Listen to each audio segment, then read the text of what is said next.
बच्चों, कैसे हैं आप सब। मैं उम्मीद करती हूँ आप सब बहुत अच्छे होंगे। तो स्वागत है आपकी आज की कक्षा में। और आज की हमारी क्लास का जो टॉपिक है वो है पुष्पी पादपों में लैंगिक जनन, जिसे अंग्रेजी में कहते हैं sexual reproduction in flowering plants. तो पौधों में जिसमें पुष्प लगते हैं उसमें लैंगिक जनन यानी कि सेक्सुअल रिप्रोडक्शन किस तरीके से होता है वो हम जानेंगे। अध्याय शुरू करने से पहले हम ये देख लेते हैं कि इससे कितने अंकों का प्रश्न बन के आपके क्वेश्चन पेपर में आता है। एमसीक्यू में भी कम से कम आप एक सवाल तो आप एमसीक्यू में भी इसका देख सकते हैं, एक क्वेश्चन तक आ सकता है जो आपका एक ही नंबर का होता है। इसके अलावा शॉर्ट आंसर क्वेश्चंस जो होते हैं जो आपके 2 नंबर के होते हैं वो भी आपका इसमें से बनकर आ सकता है, कभी कभी नहीं भी आता है बट ज़्यादातर देखा जाता है। और लॉन्ग आंसर में से भी आप इसमें से यानी कि 3 से 4 नंबर और आप बढ़ा दीजिए, एक और लॉन्ग आंसर क्वेश्चन आपका बनकर उसमें से आ सकता है। तो लगभग मोटा मोटा माने 5 से 6 नंबर का जो क्वेश्चन होता है, क्वेश्चंस होते हैं वो आपका इस चैप्टर से बनकर आ सकता है। कभी कभी एमसीक्यू और शॉर्ट आंसर स्किप करके एक ही लंबा सा क्वेश्चन यानी कि लॉन्ग आंसर क्वेश्चन आ सकता है जो आपका 6 या 5 नंबर का होता है, जिसमें आपको करीबन 80 से 150 वर्ड्स तक आपको लिखना होता है। तो इस चैप्टर की इंपॉर्टेंस बहुत ज़्यादा है, वेटेज भी बहुत ज़्यादा है।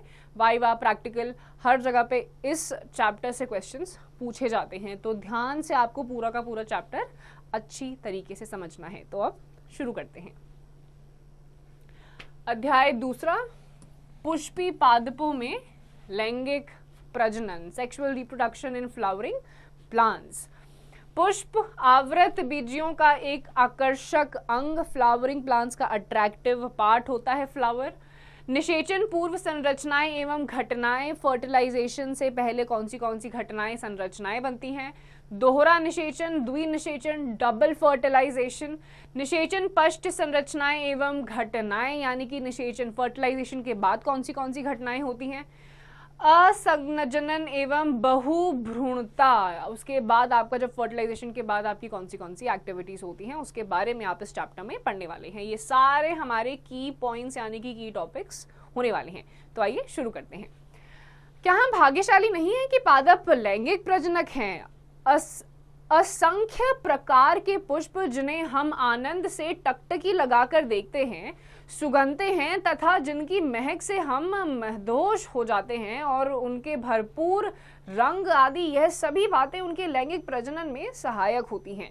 तो ये जो आपके पुष्प होते हैं, सबको पता है कि जो एक पौधे होते हैं उनमें अगर फूल लगे होते हैं, रंग बिरंगे फूल, ना केवल वो आपके वातावरण को सुगंधित कर देते हैं बल्कि वो खूबसूरत भी होते हैं। अगर एक गार्डन में एक जगह पे अगर बहुत सारे खूबसूरत से रंग बिरंगे फूल लगे होते हैं तो वो बहुत ज़्यादा आकर्षण का केंद्र भी बन जाते हैं। और इसी के साथ साथ जो लैंगिक प्रजनन होता है, लैंगिक प्रजनन यानी कि सेक्सुअल रिप्रोडक्शन, उसके सहायक भी इनकी खुशबू और इनकी जो सुंदरता होती है वही होती है। सभी पुष्प पादक लैंगिक प्रजनन प्रदर्शित करते हैं। पुष्प क्रमों, पुष्प तथा पुष्पी अंगों की संरचना की विविधता पर एक दृष्टि डाले तो वे अनुकूलन की एक व्यापक परिधि को दर्शाते हैं ताकि लैंगिक जनन का अंतिम उत्पाद फल और बीज की रचना सुनिश्चित हो सके। तो आपके जो लैंगिक प्रजनन होता है पुष्पों में, वो ना केवल पुष्पों की प्रजातियों को आगे बढ़ाता है बल्कि जो बीज और फल होते हैं जिनकी संरचना फूलों के अगले स्तर पर होती है उसको भी सुनिश्चित करते हैं। आइए इस अध्याय में सारी संरचनाएं तथा पुष्प पादपों की जो आकर्षक है, किस प्रकार से वो लैंगिक प्रजनन की प्रक्रिया को आगे बढ़ाते हैं उसको समझने की कोशिश करते हैं। अब पहला शीर्षक, पहला टॉपिक है हमारा पुष्प आवृत बीजों का एक आकर्षक अंग, यानी कि फ्लावर्स जो होते हैं वो आपके जो एंजियोस्पर्म्स होते हैं, आवृत बीजी होते हैं, उनका एक अट्रैक्टिव ऑर्गन होता है फ्लावर। प्राचीन काल से ही पुष्पों के साथ मानव का एक निकटस्थ संबंध रहा है। मानव के लिए पुष्प सौंदर्य विषयक, आभूषणात्मक, सामाजिक, धार्मिक तथा सांस्कृतिक महत्व की वस्तु रही है। तो पुष्प जो है आज की देन ये है नहीं, प्राचीन काल से चला आ रहा है। और प्राचीन काल से ये स्वाभाविक है कि अलग अलग विषयों में, चाहे वो आपका सौंदर्य का विषय हो, माला हो, कोई भी पुष्प माला हो, सौंदर्य का विषय वो बन जाती है, सजावट के काम आती है, आभूषण के काम आती है। सामाजिक धार्मिक स्थलों पे भी आप देखते हैं कि फूलों को लेकर अर्पित किया जाता है, फूलों की मालाएं बनाई जाती हैं। तो प्राचीन काल से ही जो मानव का और मनुष्य का और पुष्पों का जो संगठन है, जो आपका संबंध है, वो काफी निकटस्थ रहा है। निकटस्थ का मतलब होता है बहुत ही क्लोज रहा है, अलग अलग चीजों के लिए इस्तेमाल किया है। कम से कम ऐसे 5 पुष्पों की सूची बनाएं जिनका आभूषणात्मक श्रृंगारिक महत्व हो तथा जिन्हें घर एवं बागीचों में उगाया जाता हो। तो पुष्पों की बहुत सारी प्रजातियां आपने देखी भी होगी अपनी डेली लाइफ में। आपको कम से कम 5 ऐसे अलग अलग पुष्प के बारे में बताना है और लिखना है, उनकी संरचनाओं के बारे में, कहाँ पर वो उगते हैं, किस प्रकार का उनका रंग होता है, जो आपके बगीचे में उगाए जा सकते हैं। आप 5 उन पुष्पों को भी पता कर सकते हैं जिन्हें आपके परिवार द्वारा सामाजिक एवं सांस्कृतिक उत्सवों के दौरान उपयोग किया जाता हो। इसके अलावा कुछ जो सांस्कृतिक सामाजिक स्थलों पर इस्तेमाल किया जाता है, उन पुष्पों के बारे में भी आप लिख सकते हैं। एक जीव वैज्ञानिक के लिए पुष्प आकर्षकीय एवं भ्रूणीय आश्चर्य तथा लैंगिक जनन स्थल है। तो जो जीव वैज्ञानिक होते हैं, जो साइंटिस्ट होते हैं, जो इन सारी चीजों के बारे में पढ़ते हैं, उनके लिए जो फ्लावर होता है वो ना केवल एक अट्रैक्टिव साइट होती है, ना ही आकार किए होता है, बल्कि वो उनका लैंगिक जनन का भी स्थल होता है फ्लावर। आपने कक्षा 11 में एक पुष्प के विभिन्न अंगों के बारे में अध्ययन किया है। चित्र 2.1 आपको एक प्ररूपी पुष्प के विशिष्ट अंगों के पुनः स्मरण करने में सहायक होगा। तो 11वीं कक्षा में आपने पुष्प के ही अलग अलग अंग पढ़े थे। अंग किस तरीके से सहायक होते हैं आपका लैंगिक जनन करवाने में, प्रजनन करवाने में, वो भी आपने काफी हद तक पढ़ा था। और उसी के आगे के स्तर के बारे में हम इस अध्याय में पढ़ने वाले हैं। तो आपका दूसरा जो आपका शीर्षक है वो है निषेचन पूर्व संरचनाएं एवं घटनाएं। तो आपकी निषेचन पूर्व संरचनाएं घटनाएं का मतलब क्या होता है? निषेचन का मतलब होता है फर्टिलाइजेशन। तो फर्टिलाइजेशन से पहले की जो आपकी घटनाएं होती हैं वो आपकी होती हैं पूर्व निषेचन संरचनाएं या घटनाएं। आइए पढ़ते हैं। पादप में वास्तविक रूप से पुष्प विकसित होने से पूर्व यह तय हो जाता है कि पादप में पुष्प आने वाले हैं। यानी कि जैसे ही किसी भी पौधे में या पादप में फ्लावर आने वाला होता है, उससे पहले ही पता चल जाता है कि वो उगने वाला है, उत्पत्ति पुष्प की होने वाली है। अनेकों हार्मोनल तथा संरचनात्मक परिवर्तनों की शुरुआत होने लगती है, जिसके फलस्वरूप पुष्पीय आद्यक फ्लोरल प्राइमोडियम के मध्य विभेदन एवं आगमनिक विकास प्रारंभ होते हैं।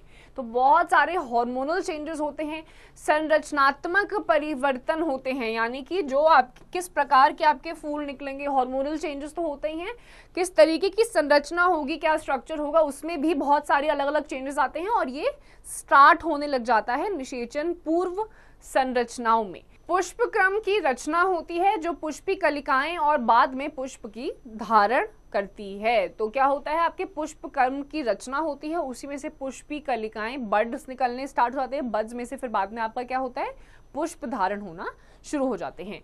पुष्प में नर एवं मादा जनन संरचनाएं पुगम तथा जायंग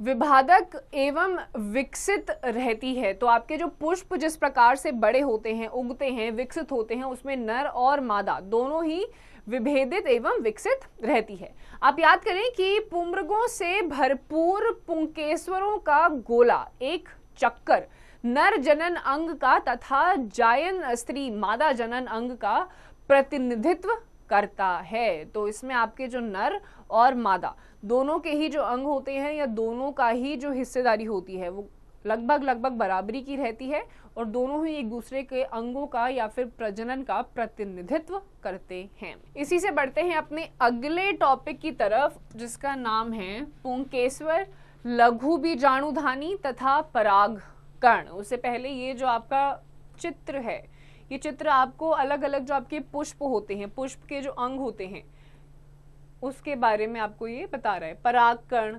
परागकोश जो होता है परागकण की बाहरी सतह होती है जहां से आपका पुष्प की कलियां निकलना शुरू हो जाती हैं। चित्र 2.2 एक विशिष्ट प्रारूपी पुंकेसर दो भागों में विभक्त रहता है। इसमें लंबा एवं पतला डंठल तंतु फिलामेंट कहलाता है तथा अंतिम सिरा सामान्यतः द्विपालिका संरचना परागकोश कहलाता है। तो इसमें जो आपके पुंकेसर हैं जो दो भागों में विभक्त रहता है, दो भागों में डिवाइडेड रहता है। इसमें लंबा एवं पतला डंठल तंतु होता है जिसको क्या बोलते हैं, जो पतला लंबा होता है उसको फिलामेंट कहते हैं, और जो जिसका सिरा सामान्यतः द्विपालिका संरचना करता है उसको बोला जाता है परागकोश। तंतु का समीपस्थ शोर पुष्प के पुष्पासन या पुष्प दल से जुड़ा होता है। पुंकेसरों की संख्या एवं लंबाई विभिन्न प्रजाति के पुष्पों से भिन्न होती है। अगर आप 10 पुष्पों से एक एक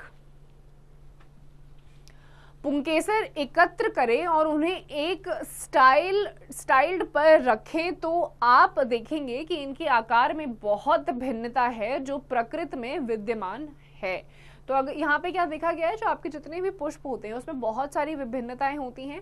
इसके अलावा अगर आप 10 पुष्प भी एक साथ लाके रखेंगे और उसको अगर आप एक स्लाइड में रख देंगे तो स्लाइड में आप देखेंगे इनके आकार में बहुत विभिन्नता होती है जिसके बारे में प्रकृति में भी विद्यमान है, यानी कि इसके बारे में पता है। एक विच्छेदन सूक्ष्मदर्शी से प्रत्येक पुंकेसर का सावधानी पूर्वक अवलोकन तथा स्पष्ट चित्र के माध्यम से विभिन्न पुष्पों में पराग कोशों से जुड़ाव एवं आकार की व्यापकता को समझा जा सकता है। तो क्योंकि इतनी विभिन्नताएं होती हैं, इतने सारे पुंकेसर होते हैं, इनको अगर आप सावधानी पूर्वक या बहुत गौर फरमा के देखेंगे तो आप इनके जुड़ाव एवं जो इनका आकार है उसमें आप अलग अलग प्रकार की विभिन्नता, जो डिफरेंसेस है, उनको आप बड़ी आसानी से समझ जाएंगे।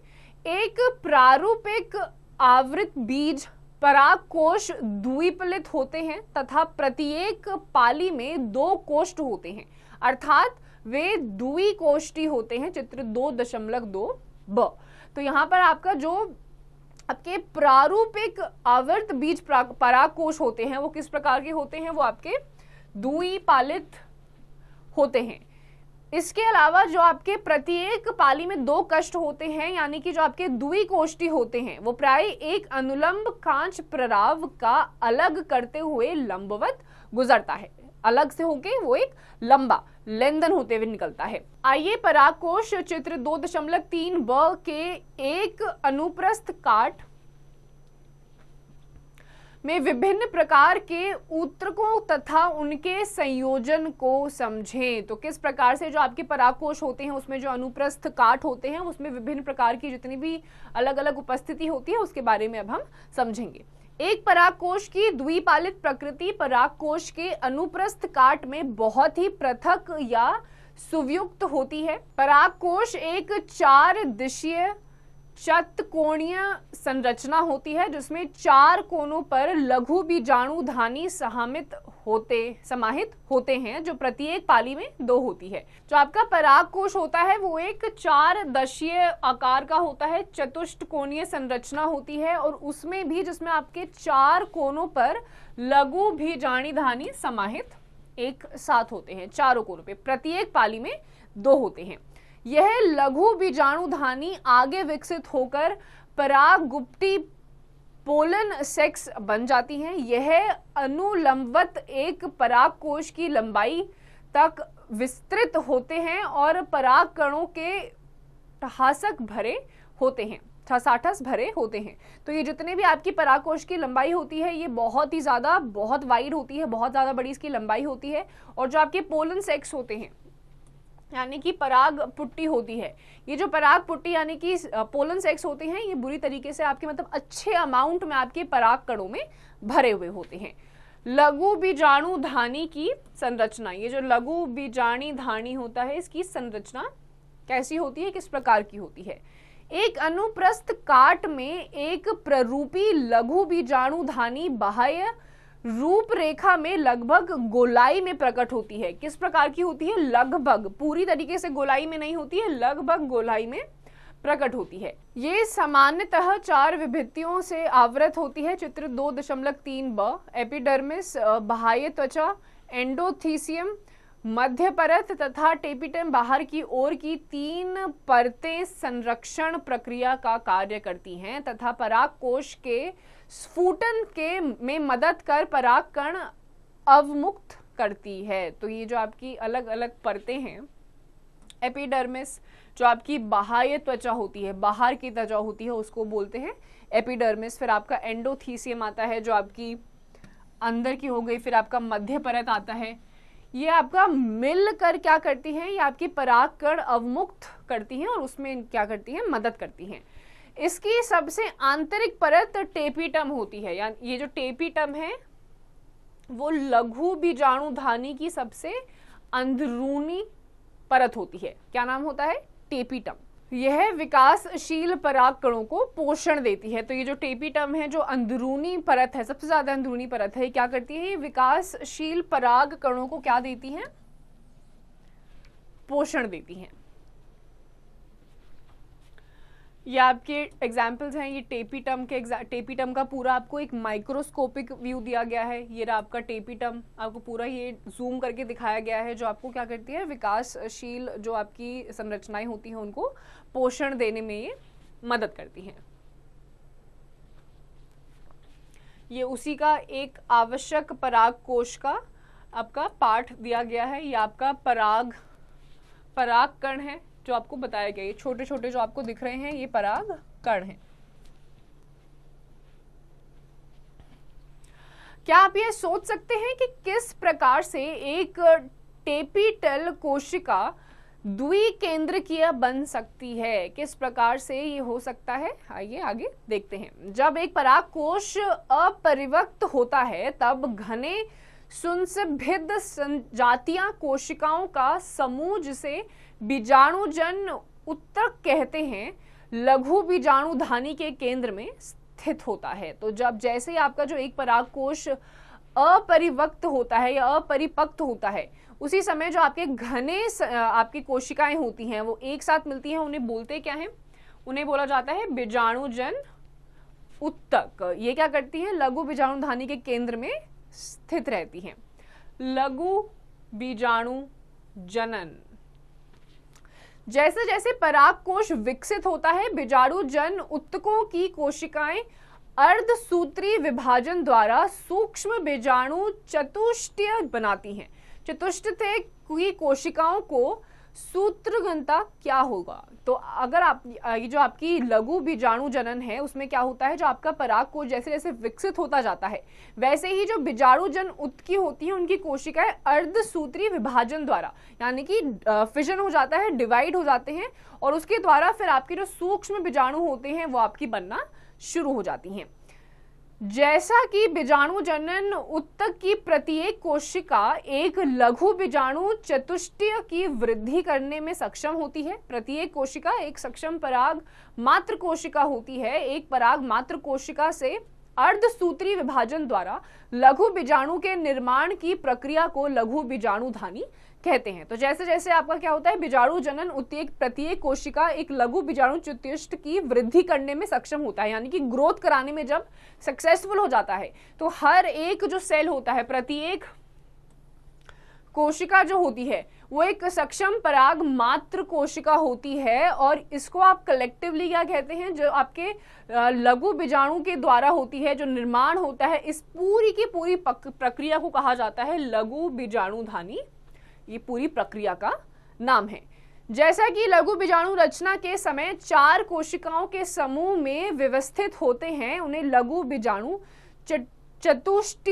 चतुष्टक कहते हैं। चित्र 2.3 तो यहाँ पर क्या है, जैसे जैसे आपका ये व्यवस्थित होता है, जिस समूह में आपकी कोशिकाएं व्यवस्थित होती हैं उनको कहते क्या है, लघु बीजाणु चतुष्टय या फिर चतुष्टक, ये इनके नाम होते हैं। यह आपकी चित्र है, कुछ पराग कणों का इलेक्ट्रॉन सूक्ष्मदर्शीय प्रदर्शन परागकण। ये आपके परागकण है जिनके बारे में आपको चित्र के द्वारा बताया गया है। एक दूसरे से विलग हो जाते हैं और परागकणों चित्र 2.3 के रूप में विकसित हो जाते हैं। प्रत्येक लघु बीजाणुधानी के अंदर कई हजार लघु बीजाणु और परागकण निम्रित होते हैं। परागकण जीव पराग कोश के स्फुटन के स्थान साथ मुक्त होते हैं।